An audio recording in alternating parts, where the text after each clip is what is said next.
Many of us may very well wake up before the sunrise, but imagine a career filled with waiting in a small room with many other people. These other people are fellow actors, eager to become a household name. These people may very well be your competition. The Life of an Extra is an often unknown story, and in many cases the ending of the story is different. The beginning of that story, however, is typically the same. The Life of an Extra starts out simply as a dream. Haley Edwards, a student at UNCW, was an extra when she was younger for a production titled Louie the Moon. Yeah, I was super excited to do it because I thought I'd, be a big star, but then we finally got to watch it and it just dragged on forever. For Edwards, that one experience as an extra made her career path change drastically. In the acting world, there are unspoken rules and restrictions that seem to be pretty globally known. Gary, an extra in Safe Haven, Revolution, Iron Man 3, and many other productions, told us some of these unspoken rules. Number 1, don't be known as an extra. It is actually bad. Some people, I've actually, come to think of it, the different extra jobs I've done, I've seen some of the exact same people, and they're kind of annoying.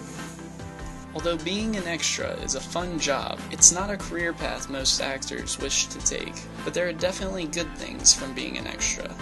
Usually. Meaning, if you work 8 hours or less, you get $64, hands down. 8 to 10 hours, you get time and a half. After 10 hours, anything after that is double time.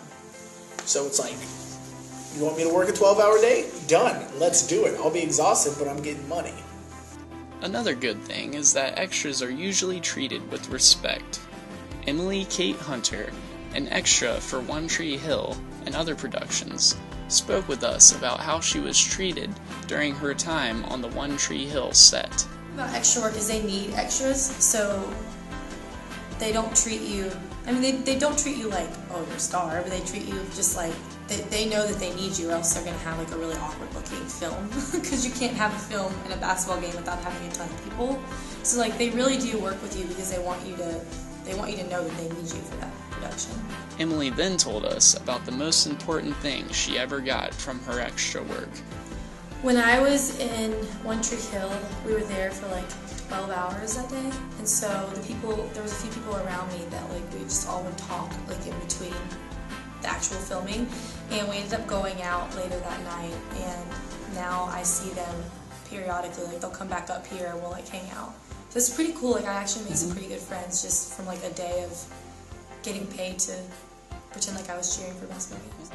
Hearing both the good and bad experiences leaves the question, is working as an extra a viable career choice? Gwen Wells Loicono, the owner of Real Sisters Talent Agency in Wilmington, said, "Background actors are crucial to creating a realistic production, and I believe it is a noble and necessary job for those willing to do it. Obviously, one would want to land the principal role. But when those doors are closed, I personally think working background is better than not working at all. Working as an extra is a tiring yet rewarding job. In many cases, an extra earns more than just money from their work. Experience, memories, and connections with people are all valuable things earned from the life of an extra."